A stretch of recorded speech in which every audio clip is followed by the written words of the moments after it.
بیٹھ کے ہمارے بھائی صاحب کیا کرتے ہیں، اور پتہ چلا جی 4-6 سال تک جی غار میں بیٹھے بیٹھے ہم نکل کے آئے ہیں،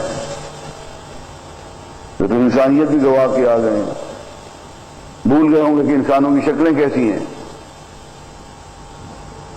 ان کو تو سانپوں اور بچھوؤں کے ساتھ رہنا چاہیے، یہ تو سانپ اور بچھو بن کے آئے جو 6 سال تک انسانوں سے دور رہے۔ تو عزیزان گرامی، دین کا سب سے بڑا تقاضا دین کو نافذ کرنا ہے، نفاذ شریعت ہے، اور یہ وہ لفظ ہے جس سے یاروں کو بہت چڑ ہوتی ہے۔ وَلَوْ كَرِهَ الْمُشْرِكُونَ، خواہ مشرکین کو یہ ناگوار گزرے، ہم تو اس کو نافذ کر کے رہیں گے۔ قرآن کہتے ہیں هُوَ الَّذِي أَرْسَلَ رَسُولَهُ بِالْهُدَىٰ، اللہ وہ ذات گرامی ہے جس نے رسول بھیجا ہدایت دے کے، وَدِينِ الْحَقِّ، دین حق دے کے، لِيُظْهِرَهُ، تاکہ اسے نافذ کر دیں، غالب کر دیں، علی الدین کلہ، پوری کی پوری نظام حیات سے۔ وَلَوْ كَرِهَ الْمُشْرِكُونَ، ایک جگہ ہے وَلَوْ كَرِهَ الْكَافِرُونَ، خواہ مشرکوں کو یا کافروں کو یہ بات ناگوار گزرے۔ یہاں سے یہ بات بھی پتہ چل گئی کہ نفاذ شریعت جن لوگوں کو ناگوار گزرتا ہے وہ یا مشرک ہیں یا کافر ہیں، جو اس کے راستے میں روڑے اٹکاتے ہیں وہ مسلمان نہیں۔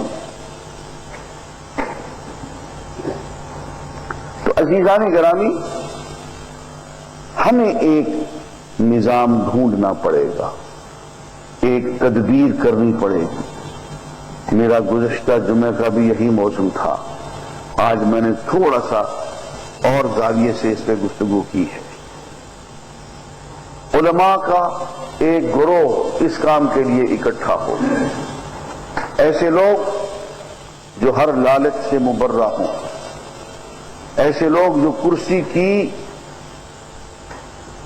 خواہش سے پاک ہوں، جو کھلم کھلا کرسی والوں سے کہہ دیں کہ یارو یہ کرسیاں تمہیں مبارک، ہمیں اللہ نے اس سے زیادہ عزت دے رکھی ہے، ہم ان کرسیوں کے محتاج نہیں ہیں، وقت بتائے گا کہ یہ کرسیاں ہماری محتاج ہیں، کرسیوں والے ہمارے محتاج ہیں، ہم ان کے محتاج نہیں ہیں۔ ایسے لوگ سیر چشم لوگ، جن کی آنکھیں بھری ہوئی ہوں، جن کے پیٹ بھرے ہوئے ہوں، بھوکے ننگے لوگ نہ ہوں، کھاتے پیتے لوگ ہوں، کوئی لالچ رکھنے والے نہ ہوں، کرسی کا کوئی لالچ نہ ہو، شہرت کا کوئی لالچ نہ ہو، اور عزت شہرت دنیاوی وقار کو اللہ کے سپرد کرنے والے۔ اللہ جب چاہے گا جتنا چاہے گا عطا فرمائے گا، اس نے جو کچھ دے رکھا ہے وہ بہت ہے، وہ ان سے زیادہ ہے۔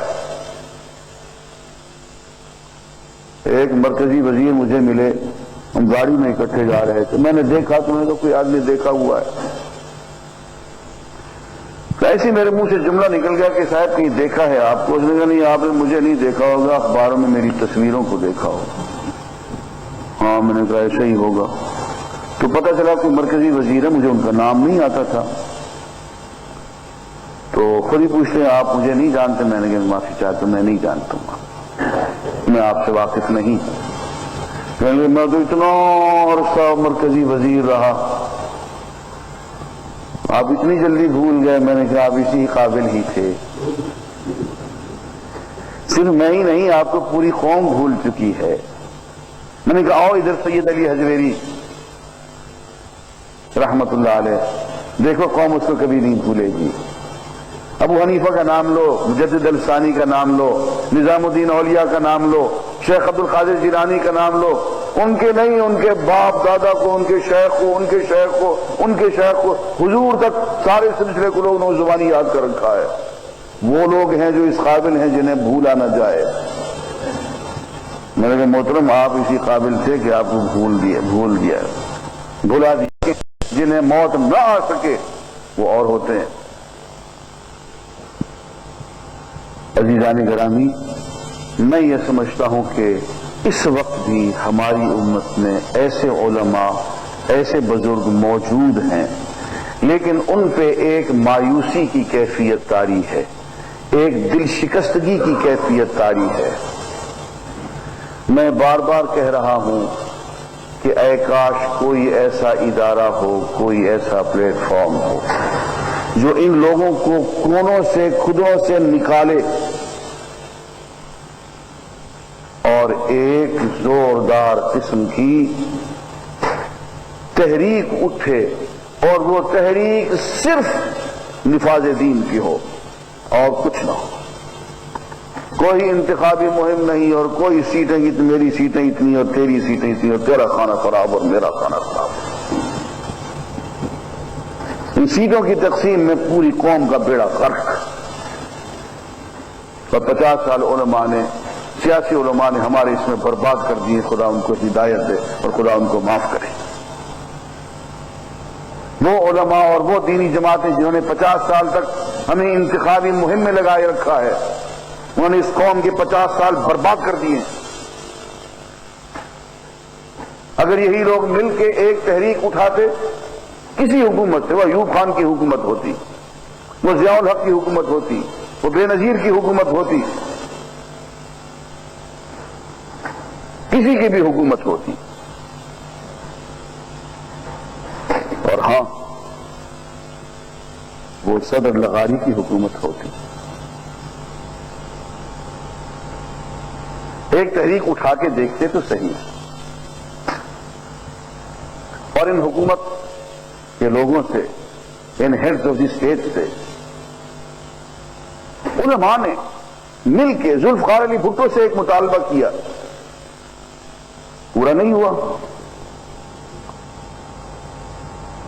دیکھیے، میں سیاسی طور پہ جناب ذوالفقار علی بھٹو صاحب کا میں کوئی ممد معاون نہیں ہوں، سب لوگوں کو پتا ہے، لیکن میں ایک بات بتا دوں کہ جتنی دینی کام اور خدمتیں اس شخص سے ہو گئی ہیں شاید کسی اور سے نہیں ہوئی،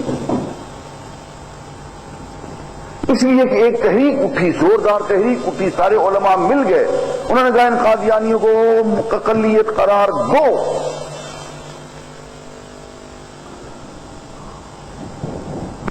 میں نہیں چاہتا کہ ذوالفقار علی بھٹو صاحب ان کو اقلیت قرار دینا چاہتے تھے یا نہیں چاہنا، لیکن یہ اتنا بڑا کام جو کسی اور سے نہیں ہو سکتا تھا،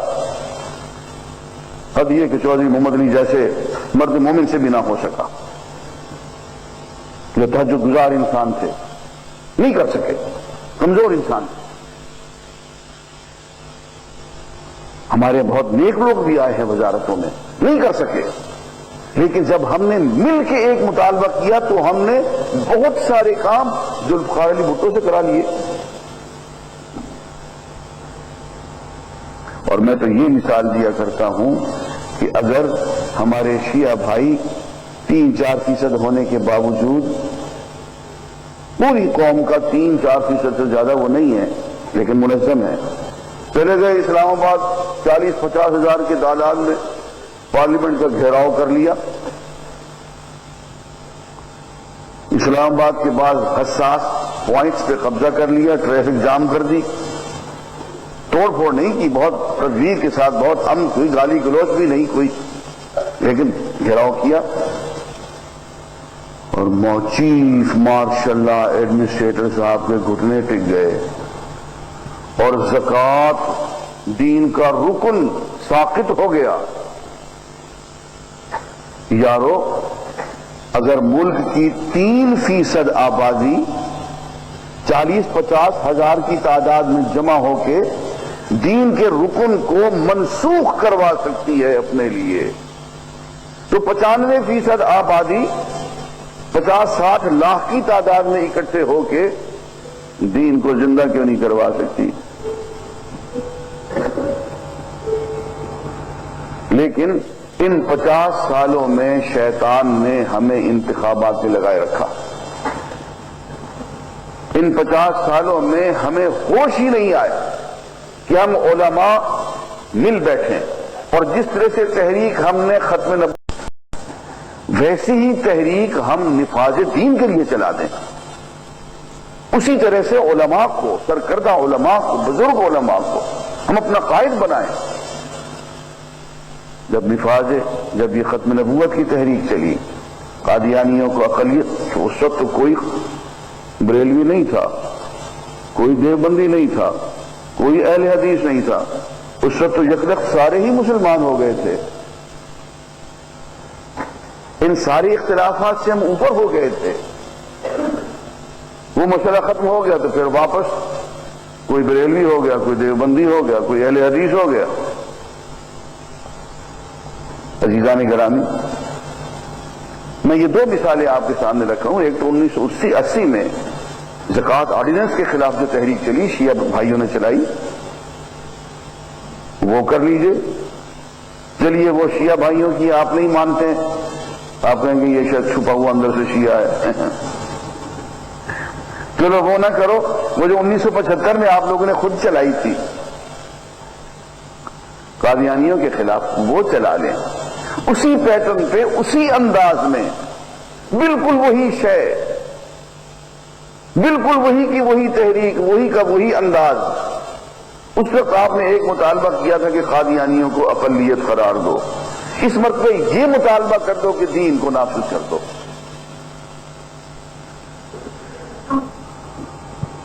اگر باپ یہ مطالبہ مان سکتا ہے تو بیٹی کو کیا روک لگا ہے؟ وہ کیوں نہیں مانے گی؟ مان لے گی۔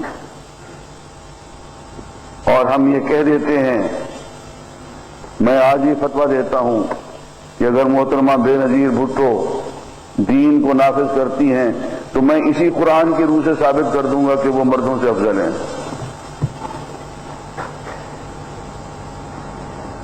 میں احادیث سے ثابت کروں گا کہ وہ مردوں سے افضل ہیں اگر وہ دین کو نافذ کر دیتی ہیں۔ تو وہ مرد جو دین کو نافذ نہیں کرتا وہ تو خسرا ہے سارا۔ مرد کہاں ہے؟ وہ مخنث ہے، وہ تو بے شک وردیاں پہنے رکھے، بے شک کاروں پہ جھنڈے لگائے رکھے، مردان کی تو اس چیز کا نام ہے کہ اللہ کے دین کو نافذ کیا جائے۔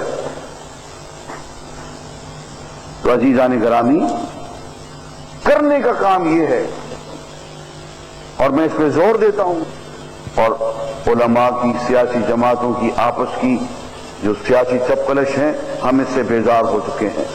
اور اس مسجد میں اعلان کرتا ہوں کہ اے اللہ تو گواہ ہے کہ ہم اس شیطانی چکر سے بری ہیں، اور ہم چاہتے ہیں کہ پوری قوم ہو تو کیسے آپ سے رابطہ کیا جائے۔ ایک سرکاری ملازم صرف آفٹرنون کو ہی فارغ ہوگا، آپ سے کیسے دین سیکھا جائے، تفصیل بیان کر دیں۔ دیکھیں، یہ ایک رمضان شریف کا مہینہ ہے جس میں میں روزانہ درس دیتا ہوں، اور وہ اسی مسجد میں دیتا ہوں۔ ہر 4 تراویح کے بعد قرآن مجید کا درس ہوتا ہے، تقریباً 1.25 گھنٹے کا روز کا درس ہے، اور اس میں میں قرآن مجید کے جو موضوعات اور مضامین ہیں ان کو تیزی کے ساتھ کور کرنے کی کوشش کرتا ہوں۔